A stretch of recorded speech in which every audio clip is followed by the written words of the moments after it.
Welcome to the Geeky Nerdy Techie Podcast. My name's Shane. This is a Q&A mailbag series where I take questions found from my YouTube videos and I answer them in a real reply like this. So thank you everyone for all your support. I posted on my feed. I wasn't feeling well a little while ago. It took me several weeks to get over that. So I got my voice back and a few people said, do a video while you sound really sort of coarse. And I went, not a chance. I could barely talk. So I spent, a good 3 or 4 days in bed, but I feel much better now, which is great. So the title of this podcast will no doubt relate to the Lumix S9. Most of the questions and things I'm going to talk about relate to this particular camera. So I hope you enjoy it. I'll timestamp each question down below, and then I'm also going to talk about a project that I use these for, and then another potential project coming up. So let's get into it. This first question's in relation to the Lumix S9 over here, and this is a question about a lens from Rami30. He says, I only bought the camera body, which he means the Lumix S9, on sale. Can anyone tell me which lens I should get?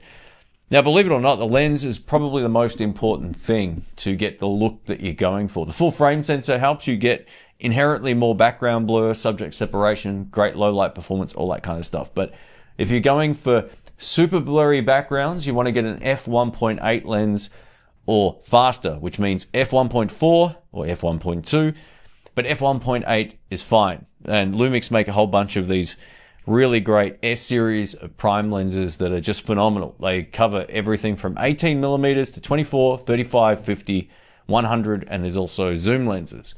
And these are what I would recommend if you know already what focal length you like. Now, these prime lenses are fixed, which means you can't zoom in, you can't do any of that. And if you're not sure what sort of range or focal length you need, then I would say go for the 20 to 60 millimeter f3.5 to 5.6 kit lens.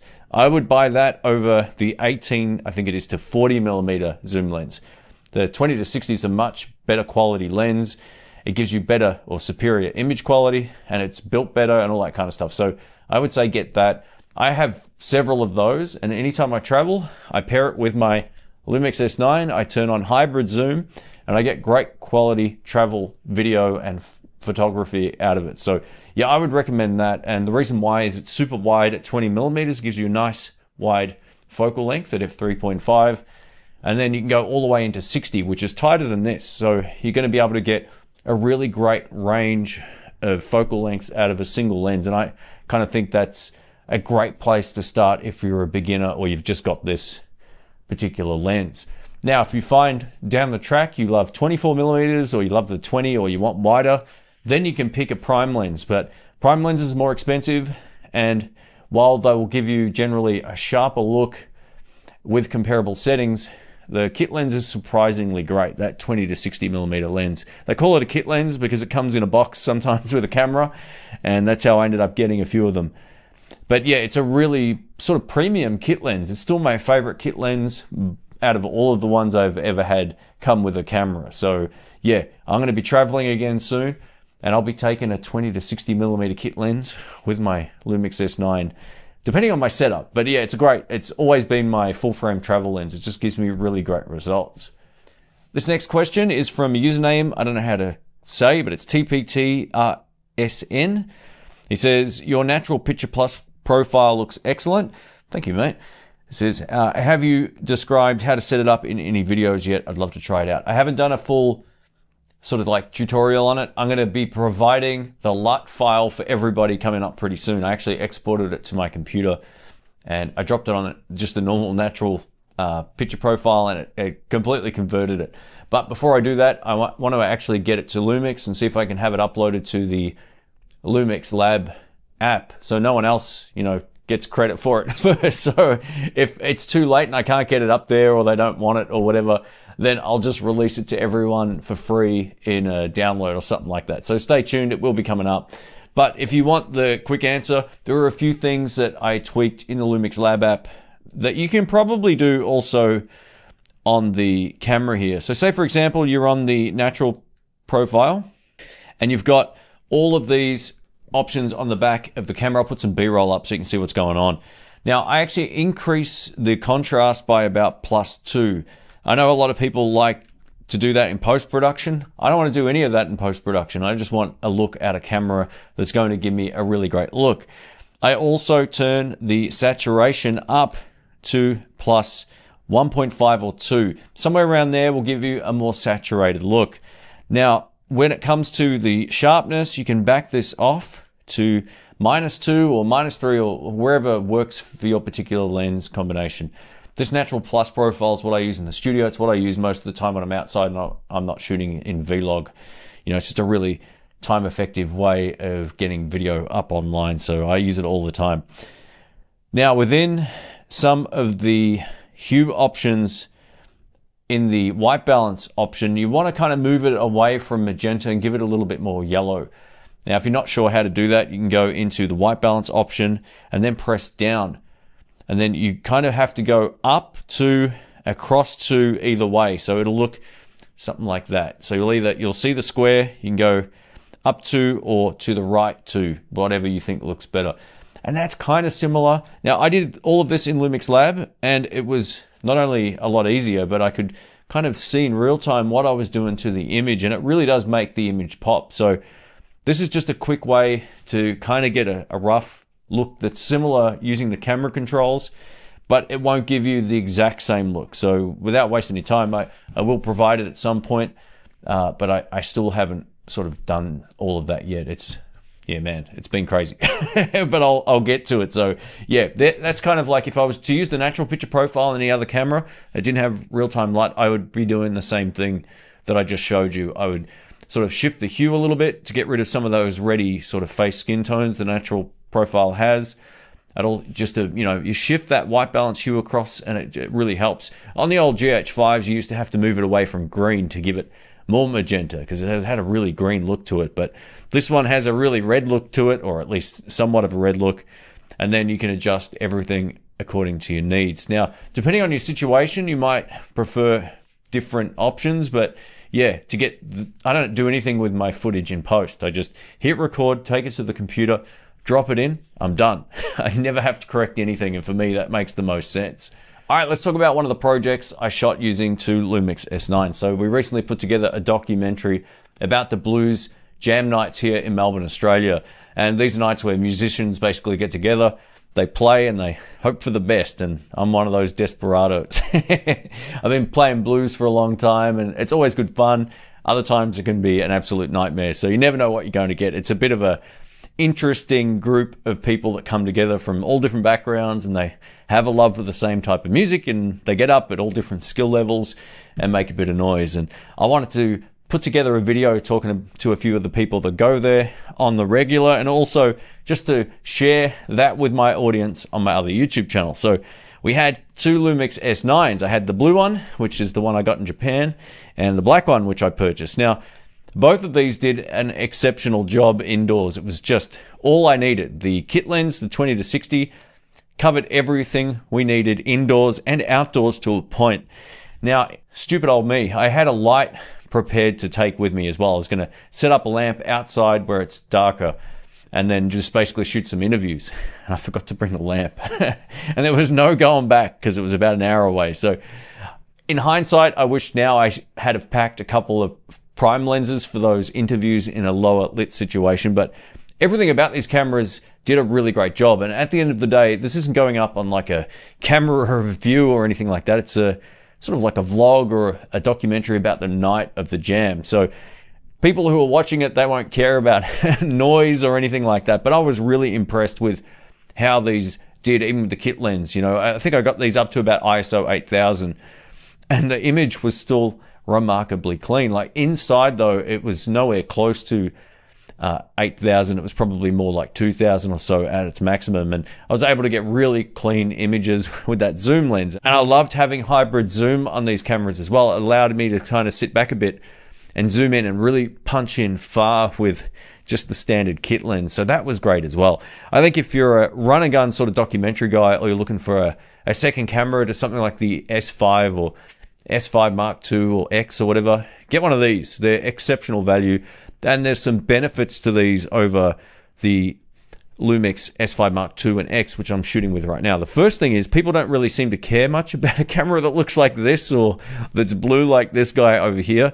It's less intimidating it's small, it's compact, and while the lens is, this big, some people still think these are big. These aren't big, these are small. You can get away with it, and it doesn't look anywhere near as intimidating or professional as larger cameras, or even if you compare them to the new range of Lumix S1R Mark II and all that kind of stuff. They're small, they're tiny, they don't look like they're going to do a great job, but again, the image quality and even the audio preamps in here were fine.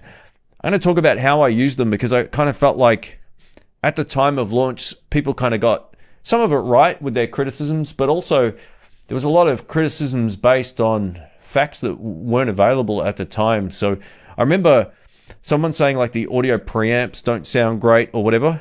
It wasn't the case. Like, these preamps are fine. I've used these for so many videos in and outside of the studio where I'm using a wireless pack with them and the audio is great. Now, I was using the Saramonic Ultra for the interviews, and I just clipped on a mic on my shirt, on the other people's mic shirts that I was interviewing, and it did a really great job. The audio that I ended up using was the audio tracks built into the camera. So I love that. I love the fact that this doesn't give you the 4 channels of audio all the time either, because it can't support it, and it's just an easy workflow advantage there.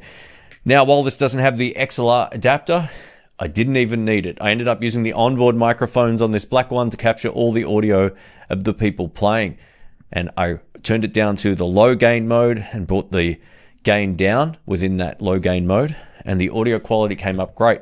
Sure, it's not going to be, as good as setting up 2 condenser microphones in the room, but there was no way to do that safely in a packed room. So yeah, I was wrapped. I got the best results. I've known this for a long time because I play a lot of music and I take these to the jams. The audio quality from the built-in mics for ambient style, room recordings is fine. It's not the choice if you are vlogging without a wireless pack or a shotgun mic or whatever. But yeah, the preamps sound great. And while I had 32-bit float recorded into the Saramonic Ultra, I just didn't end up using it. There was just no need. The onboard recording was fine. So yeah, the audio was great. The video quality was great, although I do wish I had a couple of prime lenses in the bag for the night. But there was one small consideration with these 2 cameras here that I wasn't anticipating, and it was a mode I don't think I'd used on these cameras up until that point. So if you go into S&Q mode, you want to do a time lapse, right? So you get into the S&Q option and you slow and quick setting down to 1 FPS or 2 FPS or frames per second. It's an APS-C crop mode, which is kind of surprising. I thought for sure in 4K you would get a full readout, but that's not the case. So yeah, it was a bit of a shock. I was like, hang on a sec, how come it looks so punched in? And yeah, this is one of those considerations I was unaware of, but I made it work at the end of the day, and that's all good. But these did a really great job in most lighting situations, even with the kit lens down to really dark where I again wished I had faster lenses with me. But these are great, man. These are so great for travel. You can use them for YouTube. You can do anything you want with them for documentary work. And there was no overheating and none of that sort of stuff. And we were using these all night, shooting different clips of different performers in the venue. At the end of the day, you can basically shoot a documentary with any camera. I shot one with a video camera many years ago with a nice big zoom range, and these did a really great job. And yeah, the kit lens gave the feeling of you being there, which is what I wanted. It wasn't super blurry, it wasn't too cinematic or anything like that. We just basically did a run and gun shoot with these, and yeah, I think it came up pretty great. It's not released yet, but when it is released, if you're watching this video later, I'll link it down below. It'll be a few weeks as of this going up before it's finished. But yeah, great cameras, no questions about it. Lastly, I wanted to talk about the G9 Mark II because I went back the following week to get some coverage shots, of the venue and some players and some different players and all that kind of thing. So I thought, you know what, let's take the Lumix G9 Mark II and the 12 to 35mm f2.8 zoom lens. And the results were indistinguishable. I get it. If you're looking for the full frame, super blurry background look, then you will see a difference. But if you're shooting with kit lenses on full frame and you go over to a relatively fast zoom on micro four thirds, the difference is negligible. The performance of the G9 Mark II inside looked amazing. It wouldn't have performed as well outside as these, thanks to the big sensor here. But yeah, man, it just sort of like got all this stuff and it's all great. And no matter which camera you have, as long as you've got a project and you complete that project or you make strides to start it, then that's the most important thing. So yeah, it's not all about just buying the latest and greatest camera. Use what you got to make some creative stuff happen, and it's really fulfilling. All right, over to a question from Ballerina 1970 who says, please name a lens for the Lumix S9 who makes sharp videos. Now, I'm going to try to answer this. I'll leave the rest of the question on screen so you can sort of get a gist of why I'm answering the question like this. So sharp videos. Sharp video could mean you want more in focus, or sharp video could mean that the thing that you want in focus is sharp and you still get a blurry background. I'm going to give you the most simple answer here. The Lumix S series of prime lenses are great. Now, these will give you the blurry background, but the subject is nice and sharp. Even at f1.8, these just look really great. Now, I'm shooting with the Sirui 35mm t1.4 cine lens, and this cine lens is soft. It's much softer than the 35mm from the S series. So if you're looking for sharp, these S series primes are great.